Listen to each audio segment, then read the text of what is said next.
हैं ही माइक तक आए और हमसे संभाषण करें। मानव जीवन में गुरु की आवश्यकता।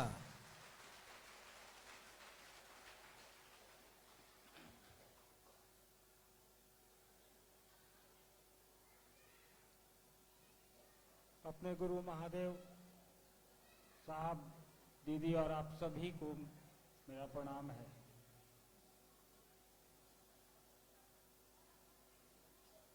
सेलम के इस हॉल में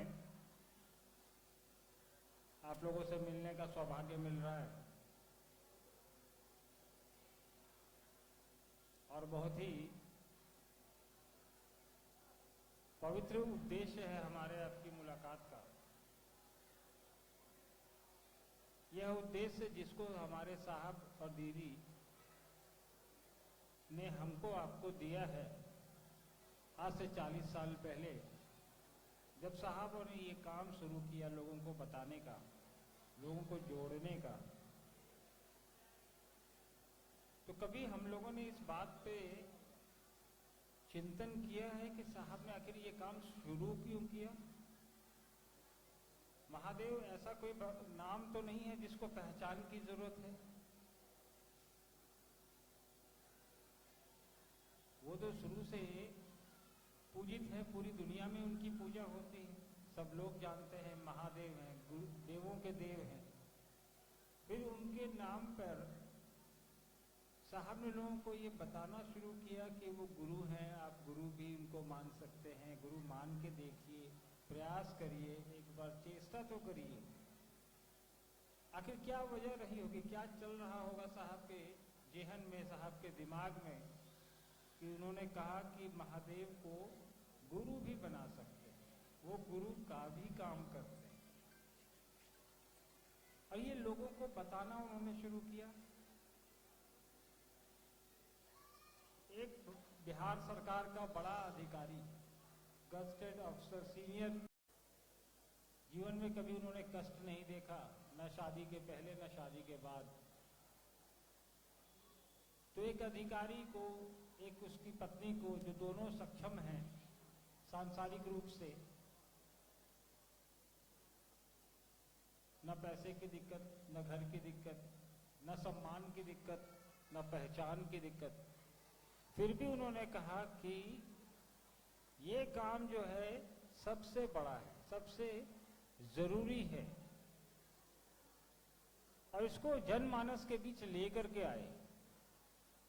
आखिर क्यों?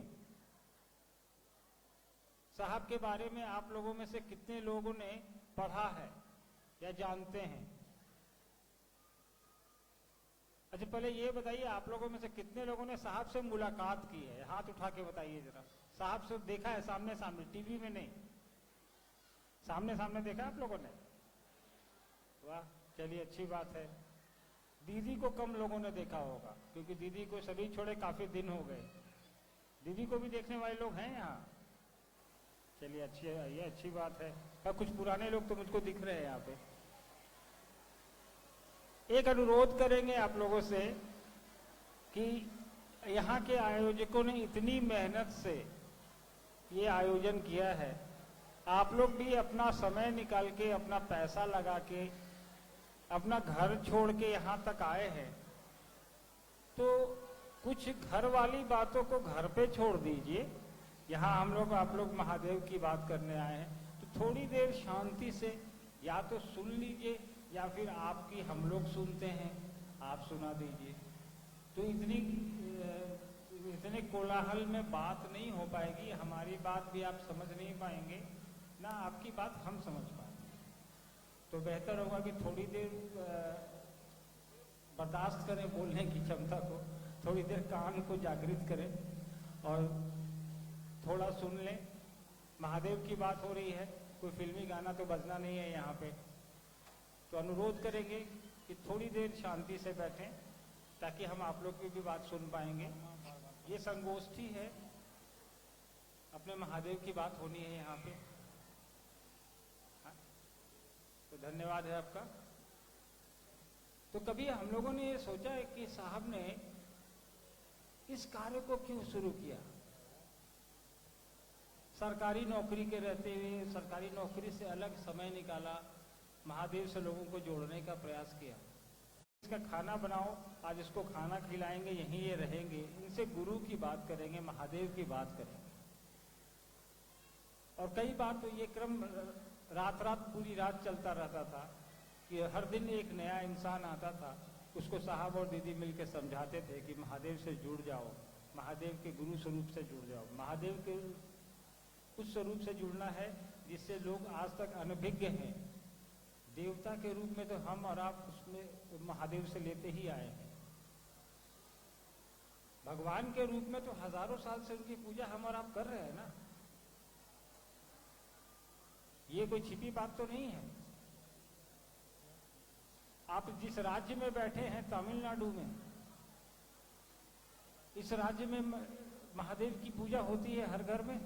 दुनिया के बड़े मंदिरों में से एक है यहाँ का मंदिर शिव का। तो यहाँ की जो आबो हवा में, यहाँ के तमिलनाडु की आबो हवा में अध्यात्म है, शिव है। और शिव ही एकमात्र ऐसे देवता हैं जो पूरे इस देश में हर क्षेत्र में पूजे जाते हैं। आप कहीं चले जाएं, कश्मीर से लेकर कन्याकुमारी तक, आप उधर आसाम चले जाएं, इधर मध्य प्रदेश चले जाएं, उड़ीसा चले जाएं, महादेव एक ऐसा देवता है जिसकी सर्वत्र पूजा होती है, जो व्यापक है, हर जगह है। लेकिन पूजा होती आई है। महादेव का जो गुरु स्वरूप है वो व्यापक नहीं था। साहब को महादेव कैसे मिले सबको पता है। जिसने भी साहब की लिखी हुई पुस्तक पढ़ी होगी, आओ चले शिव की ओर, उसको ये ज्ञात होगा कि साहब ने शिव की चर्चा क्यों और कैसे शुरू की, और आने वाले समय में इसका भविष्य क्या होगा, ये भी साहब ने लिखा है उस पुस्तक में। उसको पढ़िए आप लोग कभी। साहब ने एक छोटी सी पुस्तक लिखी है, शिष्यानुभूति। जो भी पुराने लोग हैं वो उन्होंने पढ़ी होगी वो पुस्तक। उस शिष्यानुभूति को जब आप पूरा पढ़ेंगे तो उसके अंत में एक चीज लिखी है, सबसे अंत में उस पुस्तिका का मूल्य, कोई जो पढ़ा है उसको पता होगा उस पुस्तिका का मूल्य क्या है, बताइए। उस पुस्तिका को जिसने पढ़ा है अगर शिष्यानुभूति ने, उसमें अंतिम पन्ने पे एक लाइन लिखी है, पुस्तिका का मूल्य। मूल्य क्या लिखा है उसका, ध्यान में है? उसका मूल्य लिखा है आपका शिव शिष्य होना। उस किताब की कीमत ही वही है, उसके लिए कोई पैसे नहीं। अब तो करोड़ों वो पुस्तिका साहब ने बांटी है, साहब के आशीर्वाद से अब हम और आप भी बांट रहे हैं उसको, वो निःशुल्क है। तो खैर, साहब ने जो ये विधा शुरू की महादेव के गुरु स्वरूप से हमको आपको और जनमानस को जोड़ने की, उसके पीछे साहब की पूरी जीवन की कहानी है। पूरा एक, आप जब साहब की जीवनी को जानेंगे और समझेंगे, बचपन से लेकर के उम्र के एक पड़ाव तक उन्होंने धर्म और अध्यात्म, तंत्र मंत्र, श्मशान, जो भी हो सकता है एक आध्यात्मिक ज्ञान के लिए उन्होंने हासिल करने का प्रयास किया। शारीरिक गुरुओं के साथ रहे, कई एक गुरुओं के सानिध्य में रहे, लेकिन उनको हासिल नहीं हुआ। साहब ने कई बार चर्चाओं में भी कहा है कि उनको लोग आके ठगते थे, प्रेत कभी भगवान के रूप में आ जाता था।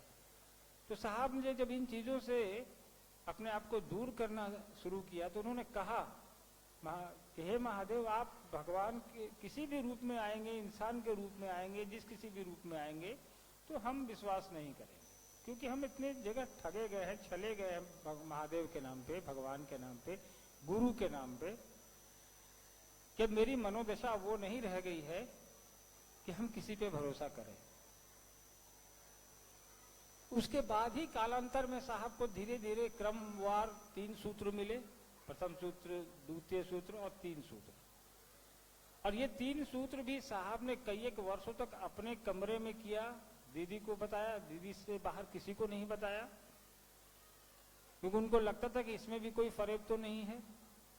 लेकिन साहब ने जब अपने ऊपर उसका अध्ययन किया कि नहीं, ये 3 सूत्र काम करता है, उस महादेव से जोड़ने की प्रक्रिया में ये 3 सूत्र जो है एक साधन है, तब जाके साहब ने धीरे धीरे इन चीजों को कमरे से बाहर बोलना शुरू किया, बताना शुरू किया हमको और आपको। जैसा कि अभी मैंने आपको बताया ना कि साहब ने कई वर्षों तक बताया नहीं था किसी को, उनको लगता था कि इसमें भी कुछ गड़बड़ है। फिर उनको अनुभूत हुआ, उनको एक आकाशवाणी भी उनके साथ हुई कि तुम जो कहते हो, जो करते हो, वो कहते नहीं हो। फिर साहब ने लोगों को बताना भी शुरू किया, और बताने की प्रक्रिया देख लीजिए, इतनी आसान, इतनी सरल कि महादेव से हम और आप अपना सुख, दुख, धन, वैभव सब कुछ मांग लेते हैं, लेकिन वो चीज नहीं मांगते जिसकी सबसे ज्यादा आवश्यकता है। अभी हम और आप बताएं, रावण का नाम सुना है आपने? रावण का नाम सबने सुना होगा। महादेव का उससे बड़ा भक्त कोई जानते नहीं लोग। त्रिलोक की शक्ति महादेव ने उनको दे दी थी, दिया था ना रावण को। बहुत बड़ा ज्ञाता था, वेदों का ज्ञाता था, विद्वान उतना ही बड़ा था। सारी शक्तियां तो महादेव से उसने ले ली, लेकिन उसको उन शक्तियों का कैसे उपयोग करना है वो ज्ञान रावण के पास नहीं था। इसीलिए रावण ने गलती कर दी। रावण ने गलती कर दी कि था तो उसके पास लंकाधिपति, था तो सारा त्रिलोक का स्वामी वो, लेकिन उसका उपयोग कैसे किया जाए, उस आध्यात्मिक ऊर्जा जो उसको महादेव से मिली उसका उपयोग कैसे किया जाए, वो ज्ञान उसने महादेव से नहीं लिया। क्योंकि भक्त के रूप में उसको वो चीजें तो मिल गई, धन, वैभव, लंका, सोने की लंका मिल गई उनको, बस ज्ञान नहीं मिला, ज्ञान का इस्तेमाल नहीं कर पाए, वो उनके पास नहीं था, वो महादेव से ले नहीं पाए, गुरु के स्वरूप से वो जुड़े नहीं थे। क्योंकि ज्ञान देने का काम तो गुरु ही करता है, और महादेव गुरु के स्वरूप में भी काम करते हैं। नतीजा क्या हुआ? रावण का अंत हो गया। इतने वरदान और इतनी चीजों के होने के बावजूद, महादेव का सबसे बड़ा भक्त होने के बावजूद, क्यों? क्योंकि ज्ञान का अभाव। ज्ञान गुरु देगा, आध्यात्मिक ज्ञान तो गुरु ही देगा। हम लोग बच्चे पैदा होते हैं, बड़े होते हैं, माँ सिखाती है, स्कूल में बच्चे सिखाते हैं, बाद में संसार सिखाता है कि जीवन में कैसे चलना है आपको। लेकिन उससे ऊपर की भी जो ऊर्जा है उसमें कौन बताएगा? आपको किस चीज की आवश्यकता है जीवन में, ये निर्धारण हम और आप करेंगे कि वो महादेव करेगा? महादेव ही करेगा ना कि अन्नू बाबू को, अर्चित आनंद को इस जीवन में किस चीज की आवश्यकता है, और जिस चीज की आवश्यकता है उसका उपयोग वो कैसे करे, इसका ज्ञान तो वही देगा। ठीक उस तरह अगर हमको गाड़ी चलानी सीखनी है तो हमको वही सिखा सकता है गाड़ी चलाना जो गाड़ी चलाना जानता हो। तो गाड़ी चलाने वाले के पास हम जाएंगे तो वो मुझे गाड़ी चलाना सिखाएगा, न कि वो सिलाई करना सिखाएगा। तो गुरु के पास जाएंगे तो साहब का कहना था कि भगवान के रूप में तो बहुत सारा कुछ हमने उनसे ले लिया, गुरु के रूप में उनसे अब लेने की बारी है। और ऐसा नहीं कि साहब पहले आदमी हैं जिन्होंने कहा कि महादेव गुरु का भी काम करते हैं। पुस्तकों में लिखा है, आप शिव पुराण पढ़िए, उसमें महादेव के 112 शिष्यों की चर्चा है। जिसने भी पढ़ा होगा उसने जाना होगा कि उस शिव पुराण में महादेव के 112 शिव के शिष्यों की चर्चा है, नाम है, उल्लेख है। उसमें से कई एक का नाम हम और आप जानते हैं, 2-4 लोगों का बमुश्किल से जानते हैं हम लोग, नहीं तो बाकी लोग का नहीं जानते। तो शिव के शिष्य नहीं हुए हैं ऐसा पहले नहीं, पहले भी महादेव गुरु का काम करते थे, लोगों ने उनको गुरु बनाया। लेकिन पहले के लोगों ने क्या किया, और वो बड़े लोग, बड़ा नाम आप शिव पुराण में उठा के पढ़ लीजिए, आप गूगल पे पढ़ लीजिए। आजकल तो सोशल मीडिया का जमाना है कि महादेव के कितने शिष्य हुए हैं पहले, दिख जाएगा आपको नाम। लेकिन वो गूगल तक ही सीमित रह गया, किताबों तक ही सीमित रह गया। उन्होंने अपने तक सीमित रखा, या अपने 2-4 अनुयायी जो उनके थे उन तक बात पहुंचाई कि महादेव के गुरु स्वरूप से आप भी जुड़ जाइए, महादेव गुरु का भी काम करते हैं। लेकिन आज हम और आप यहां अगर बैठे हैं सेलम में, इस हॉल में बैठे हैं, तो हमको आपको किसने बताया कि शिव गुरु होते हैं? किसने बताया आपको कि शिव गुरु होते हैं? साहब ने बताया? साहब श्री हरिंद्रानंद जी ने बताया कि और कोई बताया? इस कालखंड में तो हम लोग वही जान रहे हैं कि उनके अलावा कोई ऐसा व्यक्ति नहीं है इस कालखंड में, हमारे आपके ज्ञान में, जिसने लोगों को कहा, जनमानस को कहा कि महादेव हमारे गुरु हैं, आपके भी हो सकते हैं। उनसे जुड़ने की प्रक्रिया है, ये 3 विधा है, 3 सूत्र है, इसको अपना लीजिए और इसको करिए। इसमें कोई खर्च नहीं है, ना कोई दीक्षा लेनी है, ना कोई दीक्षा देनी है, ना किसी से पैसे लेने हैं न देने हैं। आप किस धर्म से आते हैं, किस जाति से आते हैं, क्या पहनते हैं, क्या खाते हैं, कहाँ रहते हैं, अमीर हैं, गरीब है, कोई मतलब नहीं। साहब ने कहा कि हर वो इंसान जो धरती पर आया है, यानी वो जन्म लिया है इस धरती पे, तो वो ये पात्रता रखता है उसके बाद कि वो शिव को अपना गुरु बना सके। तो जब इंसान धरती पर आया तो पात्रता तो उसकी बाद में निश्चित होती है ना। इंसान तो इंसान के रूप में आया। साहब ने कहा हर वो इंसान, चाहे कोई हो, दुनिया के किसी भी हिस्से में पैदा हुआ हो, वो यह पात्रता रखता है कि महादेव को अपना गुरु बना ले।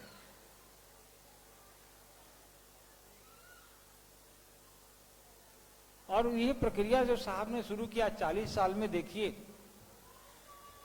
5 करोड़ से ज्यादा लोग पूरे दुनिया में ऐसे हैं जो महादेव के गुरु स्वरूप से जुड़े हुए हैं। और ये प्रक्रिया रोज प्रतिदिन, आज पूरे देश में हजारों की संख्या में प्रतिदिन शिव चर्चाएं होती है। कभी किसी के घर पे होती है, कभी मंदिरों में होती है, शिवालयों में होती है, कभी किसी हॉल में होती है, जैसे हमारा बैठे हैं, कहीं टेंट लगा के होती है। कोई एक ऐसा दिन नहीं है जहां पूरे देश में चर्चा कहीं ना कहीं नहीं होती है। आखिर क्यों? आप और हम, आप यहाँ जुड़ आए हैं अपना पैसा लगा के, अपना समय निकाल के, अपना पैसा आपने खर्च किया है, अपना समय आपने खर्च किया है, अपने घर को, अपने बच्चों को छोड़कर आप यहाँ आए, अपनी नौकरी से कोई छुट्टी लेके आया है। मैं यहाँ से 1500 किलोमीटर दूर रांची से चल के आया हूँ आपसे मिलने। कुछ न कुछ अनुभूतियां हमारी आपकी तो होंगी ना, तभी आप यहाँ बैठे हैं। महादेव के गुरु स्वरूप से आपका मेरा जुड़ाव है और कुछ न कुछ अनुभूति हमें प्राप्त हो रही है, आपको हो रही है, तभी आप यहाँ पर पहुंचे हैं कि नहीं चलते हैं वहां पे। बाहर से भैया लोग आए हैं, दीदी लोग आई है, कुछ बात करेंगे, कुछ सुनेंगे, कुछ महादेव के बारे में समझेंगे।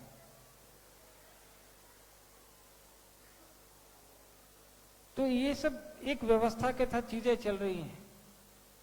लेकिन साहब ने जो ये जागरण कर दिया, साहब तो बिहार के रहने वाले, और आज देखिए इस देश में कोई ऐसी जगह नहीं है जहां शिव की चर्चा नहीं होती। चाहे अंडमान निकोबार चले जाइए, इस देश से बाहर नेपाल चले जाइए, भूटान चले जाइए, आप श्रीलंका चले जाइए, हर जगह होती है।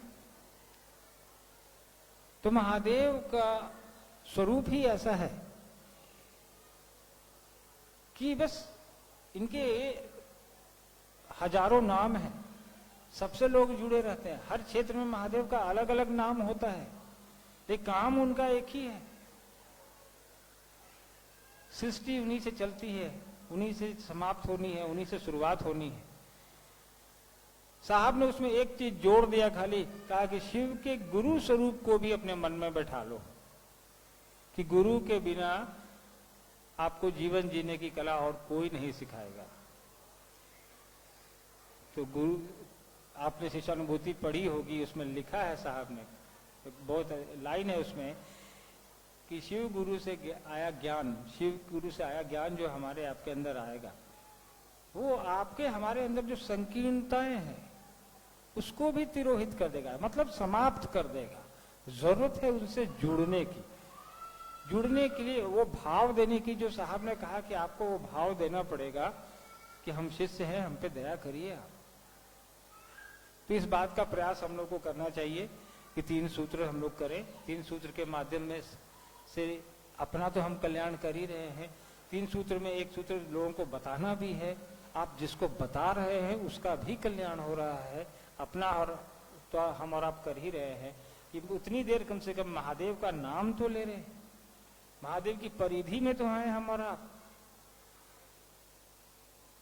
यहां आप बैठे हैं, थोड़ी देर के लिए भी आपके दिमाग में ये तो आ रहा होगा महादेव। तो साहब ने कहा कई बार कि थोड़ी 5 सेकंड के लिए भी अगर महादेव का नाम तुम्हारे जेहन में है और तुम उस परिधि में चले गए तो ये बहुत बड़ी बात है। और आज देखिए उसका एक परिणाम मिलता है, उसका परिणाम मिलता है। महादेव के गुरु स्वरूप से जो लोग भी जुड़ रहे हैं या सुन रहे हैं, कई लोग सुनते हैं, कई लोगों ने कहा भी, हम लोग कई जगह जाते हैं, नई जगह चर्चाओं में बताने हैं लोग हेतु लोगों को कि भाई आप जुड़ जाइए। कई लोग कहते हैं महादेव तो गुरु है ही, हम जानते हैं। ठीक है, महादेव गुरु हैं, हम जानते हैं, ये अच्छी बात है। इस सेलम में सबसे बढ़िया स्कूल कोई होगा, हम और आप सब जानते हैं, लेकिन जानने से उस स्कूल का ज्ञान हमारे अंदर नहीं आएगा। हमको आपको अपने बच्चे को उस स्कूल में डालना पड़ेगा, उस स्कूल में एडमिशन कराना पड़ेगा, तभी उस स्कूल की पढ़ाई लिखाई आपके बच्चे के जेहन में, आपके दिमाग में आएगी। और साहब ने तो एक ऐसा स्कूल बता दिया जहां ना पैसे नहीं लगने हैं। जब हमको गुरु बनाना ही है तो हम किसी इंसान को क्यों बनाए भाई? जब जगत गुरु के रूप में, महागुरु के रूप में महादेव उपलब्ध है, वो भी बिल्कुल निशुल्क, कोई पैसे नहीं लगने हैं उसको गुरु बनाने के लिए, तो महादेव के स्कूल में एडमिशन फ्री है भाई। साहब ने कहा कि फ्री है, ये 3 काम कर लो, इस 3 काम को करने में भी कोई पैसे नहीं लगने हैं। हम और आप आपस में शिव चर्चा करते हैं, उसमें कोई पैसा लगता है? नहीं लगता है। हम नमः शिवाय से प्रणाम करते हैं अपने गुरु को, उसमें कोई पैसा लगता है? नहीं लगता है। हम और आप दया मांगते हैं, उसमें पैसा लगता है? नहीं लगता है। हाँ, शिव चर्चा में कोई पैसा नहीं लगता है, लेकिन शिव चर्चा की व्यवस्था में पैसा लगता है। ये तो सामान्य बात है। आप भी अपने घर से आए होंगे तो गाड़ी से आए होंगे, उसमें पेट्रोल भराए होंगे तो उसमें पैसा लगा होगा आपका। कोई बस से आया होगा, भाड़ा दिया होगा, उसमें पैसा लगा होगा आपको। ये माइक वाले भाई साहब जिनका भी है, ये कैमरे वाले हैं, इसको आपने लगाया है, इनको आपने पैसे दिए हैं। तो एक व्यवस्था है। शिव चर्चा में खर्चा नहीं है, शिव चर्चा की व्यवस्था में खर्च। ठीक उसी तरह आप घर चलाते हैं तो घर में व्यवस्था है तो खर्च होगा। तो इसको कभी भी मन से जोड़ के देखिए। साहब ने कहा कि मन से जब जोड़िएगा तो धीरे धीरे वो दिल में उतर जाएगा। सबसे पहले कोई काम मन ही करता है ना, मन ही कोई विचार लाता है, तो मन के अंदर विचार लाने की आवश्यकता है कि महादेव गुरु हैं, उनसे जुड़ा जा सकता है। जुड़ने के लिए 3 तरीके साहब ने बताए हैं, ये तीनों को किया जा सकता है। करके देखिए, जुड़ के देखिए। साहब पहले लिखते थे, आज भी हम लोग कोट करते हैं कि पुट टू टेस्ट एंड जज बाय रिजल्ट, मतलब कोई भी काम करने का प्रयास करिए, उसके बाद उसके क्या परिणाम आते हैं उस पर आकलन करिए कि ये सही है या गलत है, या ये परिणामदायी है या नहीं है। तो प्रयास तो करिए, जाता क्या है। साहब ने कई बार कहा अविश्वास में ही सही करके तो देखो, झूठ का ही सही, नहीं मन है फिर भी करके देखिए। प्रयास करिए, धीरे धीरे हो जाएगा, चीजें होंगी। हमारा आपका उद्देश्य अब वही है जो साहब दीदी का उद्देश्य था। साहब और दीदी अब शरीर में नहीं है, लेकिन हमारे आपके लिए उन्होंने ये उद्देश्य खड़ा कर दिया है कि कि मुझे शरीर में रहते हुए जितना करना था वो मैंने कर दिया। अब आपकी और हमारी जिम्मेवारी है कि साहब दीदी के उद्देश्य को पूरे ब्रह्मांड में स्थापित करें कि वो महादेव, वो जगत गुरु, वो विश्व गुरु के रूप में हर एक मन में स्थापित हो जाए, हर एक दिलो दिमाग में उसकी चाहत पैदा कर दे हम और आप। ये हमारा आपका उद्देश्य होना चाहिए। इसमें हमारा भी कल्याण है और जग का भी कल्याण है। चलिए, हम लोग काफी देर से बैठे हैं यहाँ पे। अभी बरखा जी भी आपके बीच है, वो आपसे मिलने इतनी दूर से आई हैं, तो आपसे बात करेंगी। आप लोग के मन में भी कोई जिज्ञासा हो तो आप लोग मंच तक भेजने का प्रयास करें, उसका यथासंभव प्रयास होगा जवाब देने का। अगली मुलाकात, अगर साहब की बात ध्यान में रही, क्योंकि साहब ने सेलम आने का वादा किया था, जो पुराने गुरु भाई है वो जानते होंगे कि जब चेन्नई में थे तो साहब ने कहा था कि मैं सेलम आऊंगा। तो ये मान के चलिए कि साहब आज भी हैं, आपके साथ खड़े हैं, आपके जेहन में हैं। साहब दीदी के उपस्थिति के बिना पूरी दुनिया का कोई शिव चर्चा का कार्यक्रम सफल नहीं हो सकता। तो उनकी छत्र छाया, उनका आशीर्वाद के बिना हम और आप इकट्ठे भी नहीं हो पाते। तो साहब के साथ ही हम और आप यहाँ बैठे हैं। साहब हमारे साथ नहीं, हम उनके साथ बैठे हैं, क्योंकि उनका ही ये काम है, उनका ही ये दिया हुआ उद्देश्य है। इसी को लेके हमको आपको आगे बढ़ना है। अगली मुलाकात हम लोग चाहेंगे कि साहब की इच्छा के अनुरूप सेलम के किसी मैदान में हो, जहाँ ज्यादा से ज्यादा लोग, हम लोग गुरु भाई बहन मिल सके, लोग महादेव की बात कर सके, नए लोगों से बात कर सके। इस उम्मीद के साथ मुझको अनुमति दीजिए। आप सभी को मेरा प्रणाम है। धन्यवाद।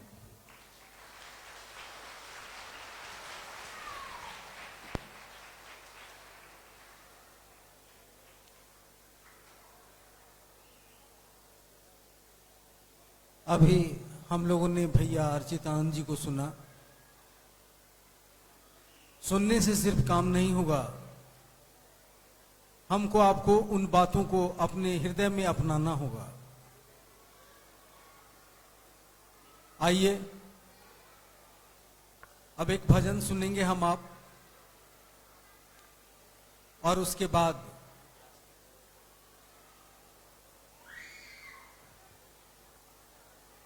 दीदी बरखानंद जी का संभाषण हमारे आपके बीच हमसे आपसे होगी, उसको सुनेंगे। आइए शिव रुद्राष्टक भाई दिवाकर जी प्रस्तुत कर रहे हैं।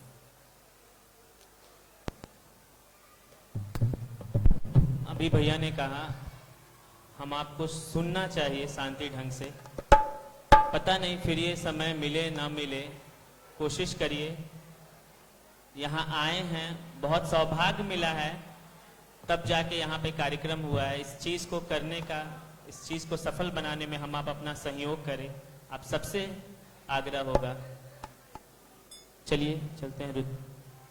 नमामि शमीशान निर्वाण रूपम विभुम व्यापकम ब्रह्म वेद स्वरूपम निजम निर्गुणम निर्विकल्पम निरीयम चिदाकाश माकाश वाशम भजेहम। नमामि शमीशान निर्वाण रूपम विभुम व्यापकम ब्रह्म वेद स्वरूपम निजम निर्गुणम निर्विकल्पम निरीयम चिदाकाश आकाश वासम भजेहम। निराकार ओंकार मूलम तुरीयम गिरा ज्ञान गोती शमीशम गिरीशम करालम महाकाल कालम कृपालम गुणागार संसार पारम नतोहम तुषारादिशंकास घोरम गंभीरम मनोभूत कोटि प्रभासी शरीरम पुष्पन्मौलिकौल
आइए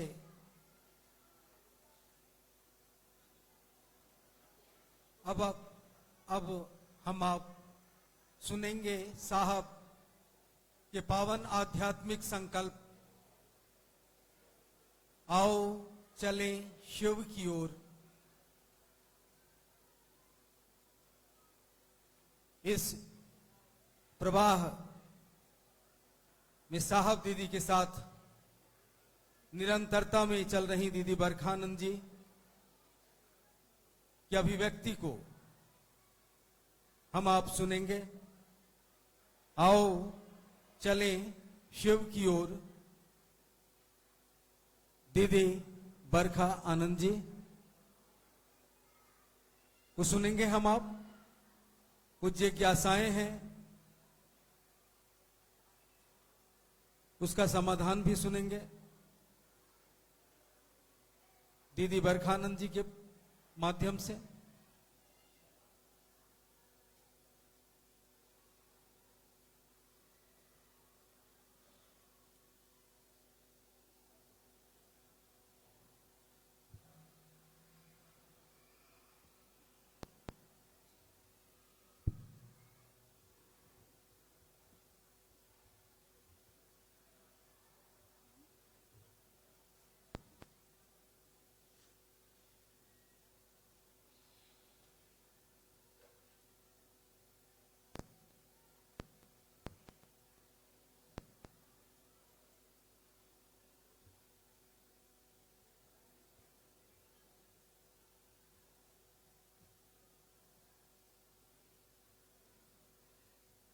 मेरे गुरु महेश्वर शिव को मेरा प्रणाम है।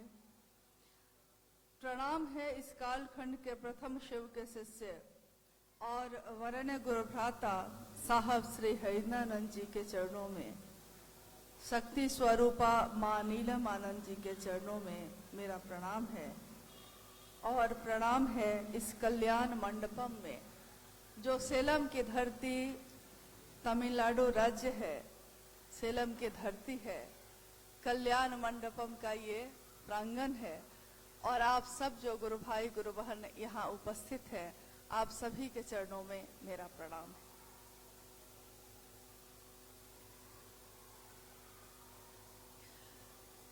हम सबका सौभाग्य है कि सेलम की इस धरती पर अपने गुरु शिव की बात लेकर आने का सौभाग्य प्राप्त हुआ है। और पहली बार यहाँ एक संगोष्ठी का आयोजन हुआ जिसमें आप हम सब बैठे हैं। और आप जानते हैं कि महादेव के लिए जो भी कार्यक्रम किए जाते हैं उसमें नाम ही महादेव का होता है, यानी शिव गुरु महोत्सव, शिव शिष्यों की संगोष्ठी, और बात भी उन्हीं की होती है। इस हॉल में अभी जब से हम लोग आए हैं, पहली बार इतने बच्चे भी दिख रहे हैं। और बच्चे हैं तो हल्ला तो करेंगे, बड़े जब करते हैं तो बच्चों का क्या दोष है। यानी जीवन में इतनी हलचल है, इतनी परेशानी है, इतनी बेचैनी है कि कहीं भी मन शांत नहीं होता। मन शांत होता है तो मुंह तो खुद ही शांत हो जाता है, लेकिन मन में बेचैनी है तो कुछ ना कुछ हम बोलते हैं, हलचल में रहते हैं। आपसे अनुरोध है और निवेदन है, क्योंकि हमेशा ऐसा समय नहीं मिल पाता कि हम सब एक जगह बैठकर अपने गुरु की बात कर सकें। बाद बाकी तो फिर से जाएंगे लौटकर अपने उसी जीवन में जहां हलचल ही हलचल है, बेचैनी ही बेचैनी है, कहीं शांति नहीं है। फिर से उसी जीवन में लौट के जाना होता है। लेकिन अद्भुत सी बात यह है, देखिए मुझको लगा सिर्फ गुरु बहनें बात करती हैं, यहाँ तो गुरु भाई भी लगातार बात कर रहे हैं। एक बार साहब ने कहा कि भाई बहुत बड़ा ये आश्चर्य क्या होता है, तो हम लोग को क्या पता क्या होता है। उन्होंने कहा कि 2 महिला बैठी है और चुप है, ये सबसे बड़ा आश्चर्य है। लेकिन अब जो है संतुलन में आ गया है। मतलब ऐसा सिर्फ महिलाओं के साथ नहीं है, ऐसा पुरुषों के साथ भी है कि 2 लोग, अगर 2 इंसान बैठा है तो वो चुप नहीं रह सकता, कुछ ना कुछ बोलेंगे। अब हम हैं सामान्य इंसान, हम भी आप भी एक सामान्य इंसान, एक साधारण परिवेश में जी रहे हैं हम लोग। रोज कमाते हैं, रोज खाते हैं, रोज अपने परिवार बच्चों के लिए सोचते हैं कि कैसे जीवन चलेगा। और उस जीवन में किसी ने आके कहा है कि महादेव को अपना गुरु बना लो। किसी ने आके कहा है, कोई तो आया होगा इस गांव, किसी ने तो कही होगी ये बात पहली बार। लेकिन ये बात चाहे किसी के द्वारा आई होगी आपके पास, बात ये किसकी है? मेरी नहीं है, आपकी भी नहीं है, जो लेकर आया होगा उसकी भी नहीं है। बात ये है शिव के शिष्य हरिंद्रानंद जी की, जिन्होंने ये संदेश, ये पैगाम दिया पूरे जगत के लोगों को कि आप पात्रता रखते हैं या नहीं, लेकिन शिव आपके गुरु हो सकते हैं। तो आइए आज की इस संगोष्ठी में हम सब गुरु भाई गुरु बहन बैठे हैं, अपने गुरु शिव को याद करते हैं, अपने साहब दीदी को याद करते हैं और थोड़ी देर के लिए अपने मन को उनके दया के आश्रय में लेकर चलते हैं। क्योंकि समय ये बहुत बेशकीमती है, फिर पता नहीं मिलेगा कि नहीं। सही बोला अनु भैया ने। और मुझको चेन्नई के भी गुरु भाई गुरु बहन दिख रहे हैं कुछ। चेन्नई में जब साहब आए थे, 31 अक्टूबर का दिन था वो, और शिव शिष्यों की संगोष्ठी हुई थी। वहां सेलम के भी गुरु भाई लोग गए थे। निवेदन हुआ था साहब से कि आप सेलम कब आएंगे। फिर बाद में ये गुरु भाई गुरु बहन रांची भी गए थे। कितने दिन जो भी काम हम अपने जीवन में करते हैं, जब तक उस काम को समझते नहीं है कि क्यों कर रहे हैं, न तो वो काम ठीक से हो पाता है, न उस काम का परिणाम सही होगा। जैसे अगर हम सोचते हैं कि हम एक व्यापार करेंगे, दुकान खोलेंगे राशन का, उसके लिए हम क्या करते हैं? पहले इच्छा एक होती है, इच्छा एक पैदा होती है मन में, फिर उसके लिए हम ज्ञान लेते हैं, यानी दुकान चलाया कैसे जाता है, किसी से सीखते हैं, ज्ञान लेते हैं, फिर क्रिया करते हैं, फिर उस पे काम करते हैं, दुकान खोलते हैं, सारा सामान रखते हैं, कैसा व्यवहार होना चाहिए, ये सारी चीजें हम करते हैं। यानी जगत में कोई भी काम हम करते हैं तो इच्छा करते हैं, उसका ज्ञान लेते हैं और उस पे काम करते हैं। खाना बनाना भी अगर कोई चाहे और उसको खाना बनाने नहीं आता हो, राशन है, चूल्हा है घर में, सारी सामग्री है, लेकिन बनाने नहीं आता हो, ज्ञान नहीं हो बनाने का, तो सारी चीजें होते हुए भी बेकार है, यानी कि कोई काम नहीं। कितने लोग ऐसे हैं।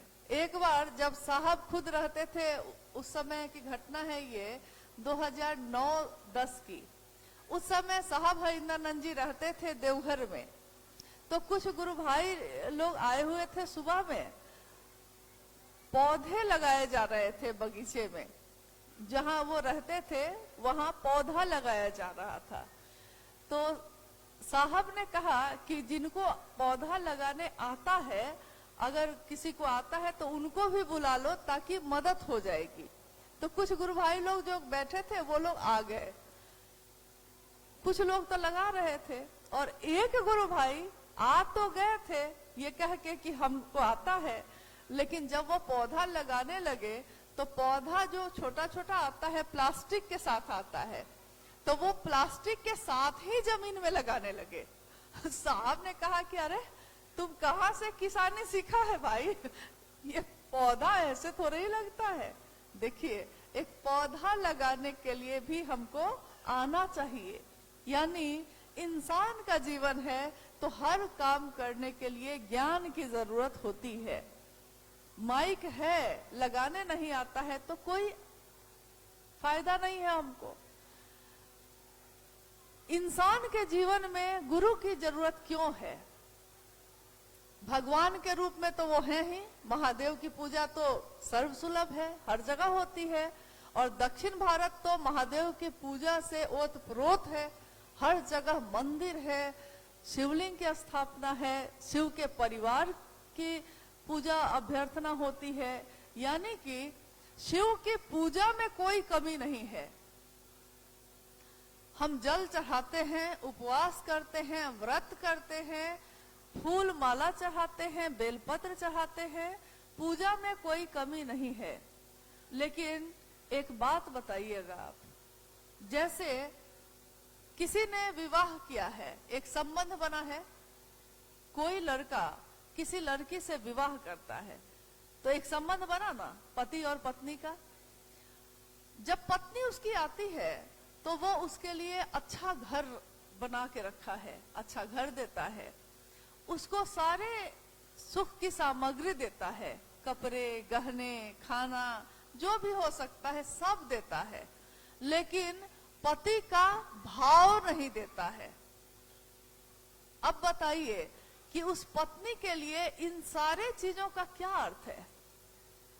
नहीं, घर है बहुत अच्छा, कपड़े भी बहुत अच्छे पहनते हैं, आभूषण ही आभूषण है, लेकिन पति, संबंध बना है पति पत्नी का, लेकिन पति का भाव नहीं दे रहा है आपको, मतलब प्रेम नहीं दे रहा है, परवाह नहीं कर रहा है, तो आपके लिए वो चीज का क्या अर्थ है?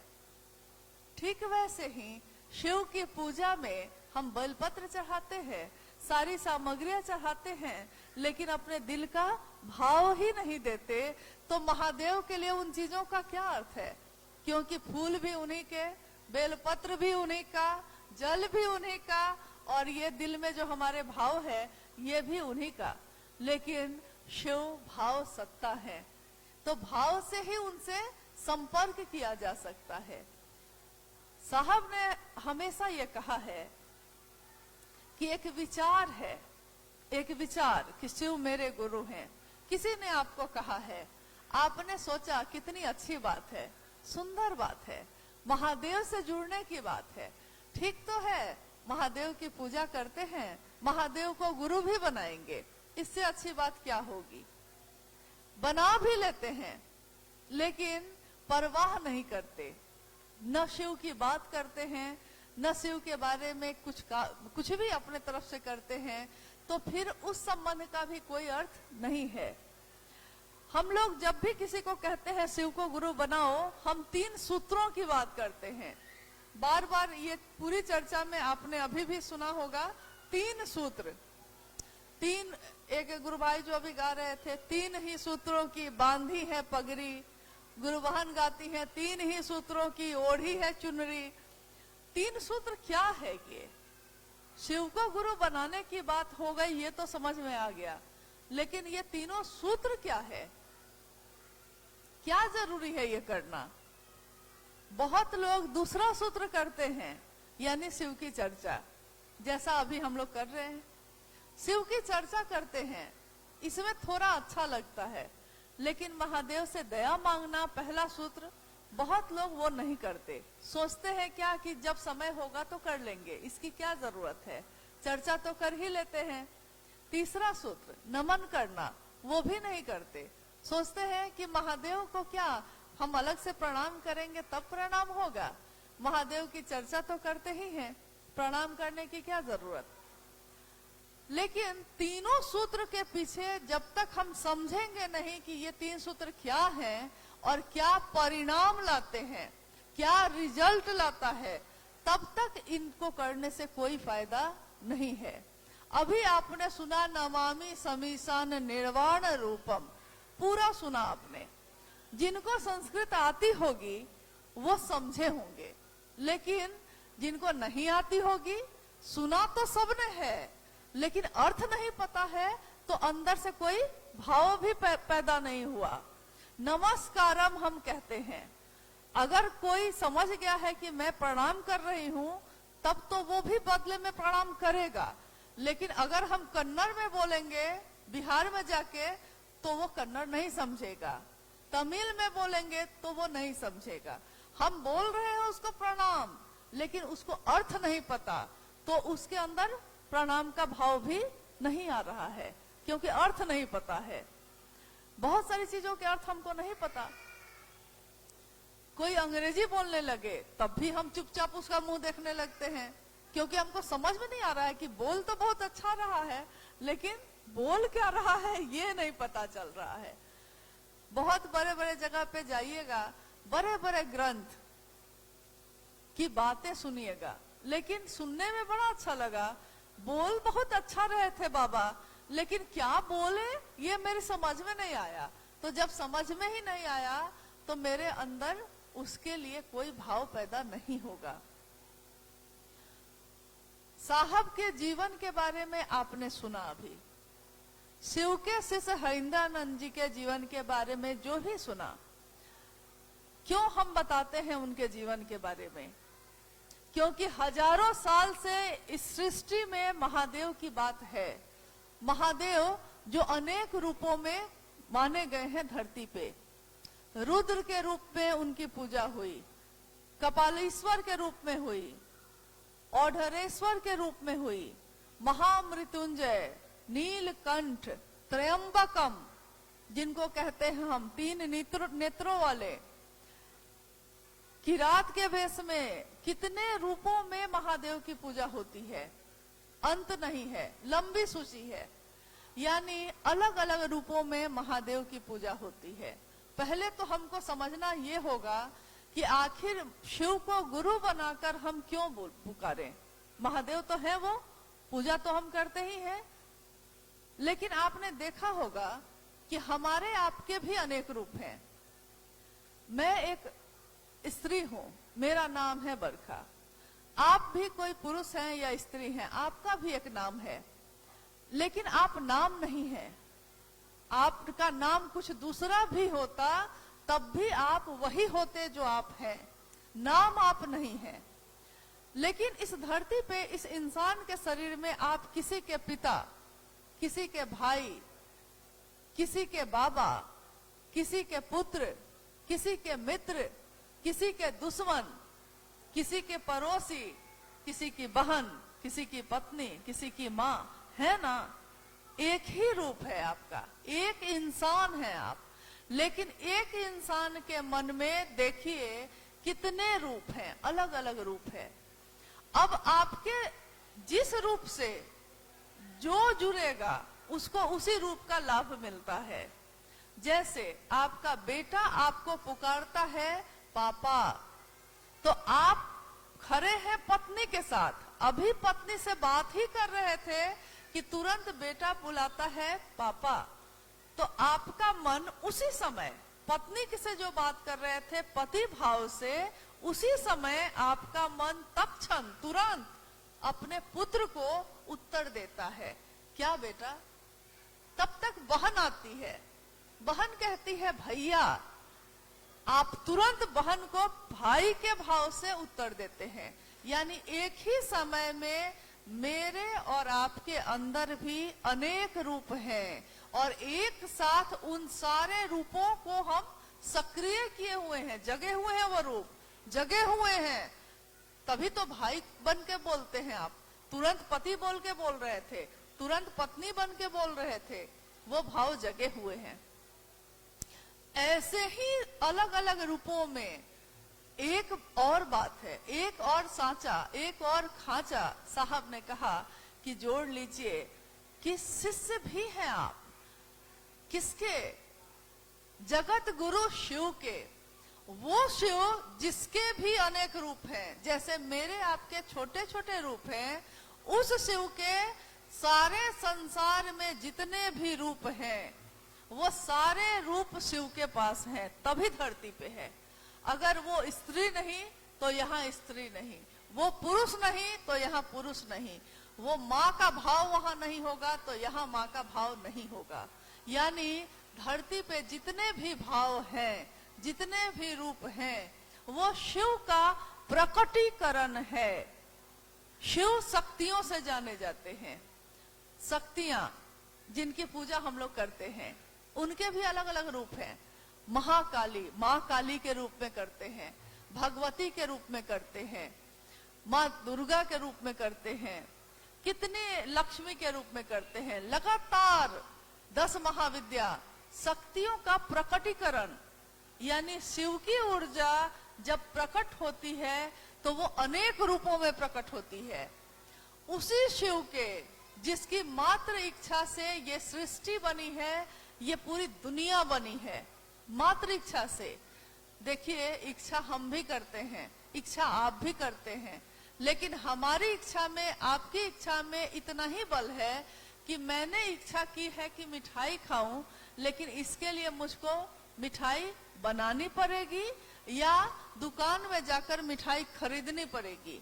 लेकिन शिव के पास इसकी जरूरत नहीं है। शिव इच्छा करते हैं, तरंगे पैदा होती हैं और चीजें निर्मित होती हैं। शिव ने भी इच्छा की, ये सृष्टि बनी, ये दुनिया बनी। एको हम बहुत श्याम, मैं एक से अनेक हो जाऊं, ये दुनिया बनी।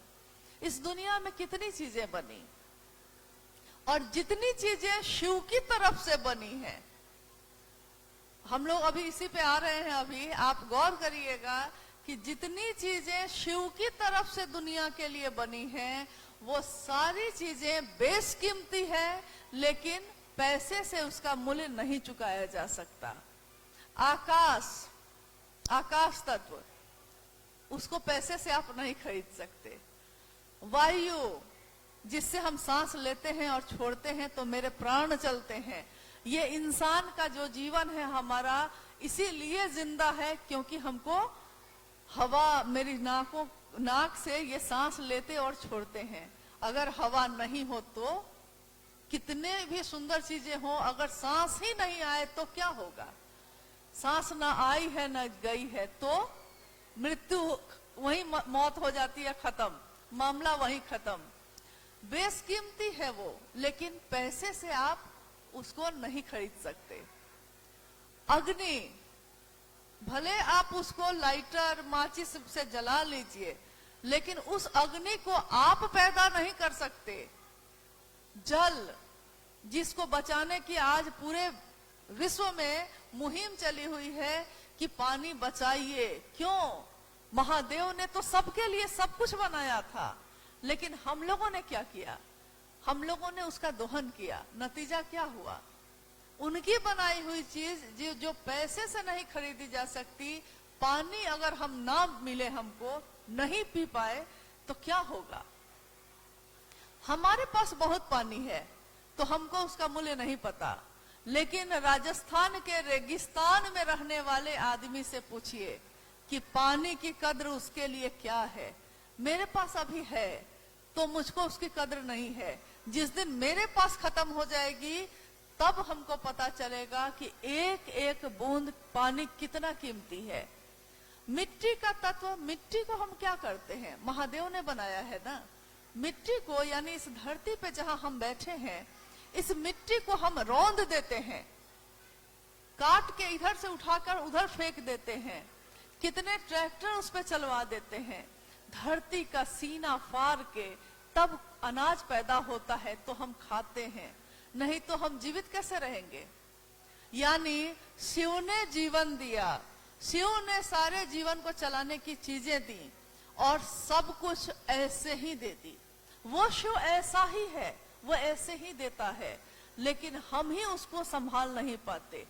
तो जब हम नहीं संभाल पाते और एक दिन वो चीजें जब खत्म होने लगती हैं, तब हम व्याकुल होते हैं, तब हम दौड़ते हैं। वैसे ही जैसे सारी संपत्ति हम मांगते रहते हैं भगवान से, उसे मनोकामना की पूर्ति होती है। मनोकामना हम मांगते हैं, महादेव हमको बेटा दे देना, महादेव हमको नौकरी लगवा दीजिए, महादेव हमको संपत्ति दे दीजिए, खेत कुछ हो जाता, महादेव हमको सुख दे दीजिए, हमको शांति दे दीजिए। मतलब अलग अलग चीजें हम महादेव से मांगते हैं।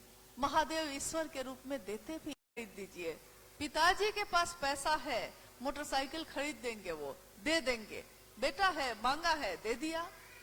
लेकिन बेटा को मोटरसाइकिल चलाने नहीं आती है, मोटरसाइकिल चलाने का ज्ञान नहीं है। अब उस बेटा के पास उस मोटरसाइकिल का क्या उपयोग?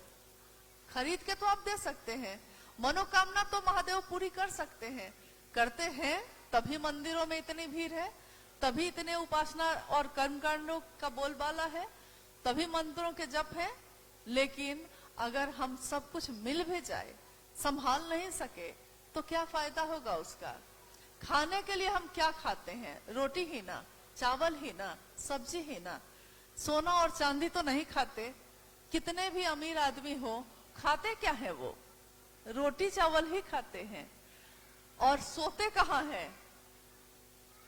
जमीन पे ही ना। बिस्तर भी लगाते हैं तो जमीन ना हो तो कहाँ लगाएंगे? तो देखिए, महादेव से ज्ञान लेने की भी जरूरत है बहुत ज्यादा। उनके एक रूप, जगत गुरु शिव के रूप से ज्ञान मांगता है जब शिष्य, हमारे आपके जैसा सामान्य आदमी जिसको कुछ नहीं आता, कोई मंत्र का जप नहीं, कोई उपासना नहीं जानता, साधना करने बैठते हैं तो घर याद आता है, बच्चा का किताब खरीदना याद आता है, कुछ और नहीं याद आता। इस हलचल में, अभी जैसे है, हम लोग हलचल में ही तो है, इस हलचल में, इस परेशानी में, इस झंझावात में भी अगर किसी को शिव याद आते हैं, किसी को शिव याद आते हैं, तो साहब ने कहा वही साधु है, वही ऋषि है। क्योंकि महादेव से मिलने के लिए हम लोगों ने अपने घर बार छोड़े, अपना परिवार छोड़ा, जंगल में जाके साधना की, पहाड़ों पे बैठ के उपासना की, लेकिन महादेव नहीं मिल सके। और ये 3 सूत्रों में हम बस दया मांगते हैं महादेव से, चर्चा करते हैं उनकी और नमन करते हैं, बस इतना ही तो करते हैं। देखने में कितनी सामान्य सी चीज है, दया ही तो मांगना है, मन ही मन मांग लेते हैं। चर्चा ही ना करनी है, बात करनी है ना उनकी, तो कर लेते हैं।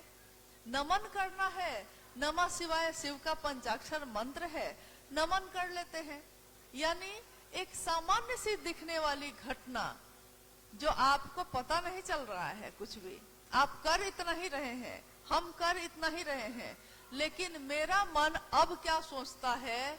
अब एक शिष्य का मन, जगत गुरु शिव के शिष्य का मन जगत स्तर पे सोचता है। यहाँ हो रही है चर्चा, दूसरे जगह हो रही है कि नहीं। अब मेरा मन धीरे धीरे सजग हो रहा है, अब मेरा मन इस बात के लिए सोचता है कि मेरे गुरु की बात कहीं और होती है कि नहीं होती है। और मन जब सोचता है तो विचार दिमाग में पैदा होते हैं, लेकिन अगर दिमाग में वो पैदा नहीं हो तो मूर्त रूप नहीं ले सकता। ये हॉल जिस दिन बना होगा, किसी ने सोचा होगा मन में कि एक ऐसा हॉल बनाते हैं, मन में, दिमाग में सोचा होगा, दिमाग में ही सोचा होगा कि ऐसा ऐसा बनाएंगे, लेकिन इसके लिए उसने ज्ञान लिया और काम किया तो हॉल बना कि नहीं। लेकिन एक दिन ये हॉल किसी के दिमाग में आया था, उस दिन बना नहीं था। एक दिन आपका घर जो है, जो आज बना है, किसी दिन आपने सोचा था कि बनाएंगे। जैसे हम हमेशा सोचते हैं कि जब घर बनाएंगे तो आंगन होगा, बाहर भी बरामदा होगा, हमेशा सोचते हैं जब बनाएंगे। अभी तक तो बनाया नहीं है, पता नहीं कब बनेगा। जब बनाएंगे सोचते हैं, यानी हम मन में जो सोचते हैं एक दिन वो मूर्त होता है। शिव मेरे गुरु हैं और मैं उनका शिष्य हूँ, ये भी एक विचार है, मेरे मन में पैदा होता है, लेकिन एक दिन ये मन से, दिमाग से मेरे दिल में प्रवेश करता है। बार बार जिसके बारे में हम सोचते हैं वो एक दिन हमारे मन में बैठ जाता है। इधर कुआं होता है कि नहीं मुझको नहीं मालूम है। जैसे हम लोग जहां रहते हैं वहां कुआं तालाब होता है, इधर भी कुआं होता है, कुआं होता है। कुआं पे आपने देखा होगा कि एक पतली सी रस्सी होती है, पतली सी प्लास्टिक की रस्सी, और उसमें एक बाल्टी बंधा हुआ होता है, और कुआं के मुंडेर पे, मुंडेर कहते हैं उसको, ज्यादातर जगहों पे मैंने देखा है कि पत्थर लगा दिया जाता है, पत्थर का एक टुकड़ा लगा दिया जाता है और उसी पे उस रस्सी को लटकाया जाता है, जिससे वो बाल्टी में पानी ऊपर हम लोग खींचते हैं। मामूली सी रस्सी, प्लास्टिक की रस्सी, मामूली सी, पत्थर इतना कठोर होता है कि लोग कहते हैं कि पत्थर पे दूब उगाइएगा क्या, यानी असंभव काम अगर कोई है तो हम कहते हैं कि पत्थर पे दूब उगाने की, घास उगाने की बात हो रही है। ये उस पत्थर पे भी मामूली सी रस्सी बार बार आती है और जाती है, आती है और जाती है। रसरी आवत जात है, सिल पर परत निशान। रसरी आती है और जाती है, लेकिन सिल पर, पत्थर पे निशान हो जाता है। हम आप तो सामान्य इंसान हैं, महादेव की सबसे सुंदर रचना, कोमल है, भावनाओं से भरे हुए हैं। दुख होता है तो रोते हैं, सुख होता है तो हंसते हैं, किसी दूसरे को देखते हैं दुख में तो दिल मेरा दुखी हो जाता है। यानी हमारा दिल तो बहुत कोमल है, भाव से भरा है।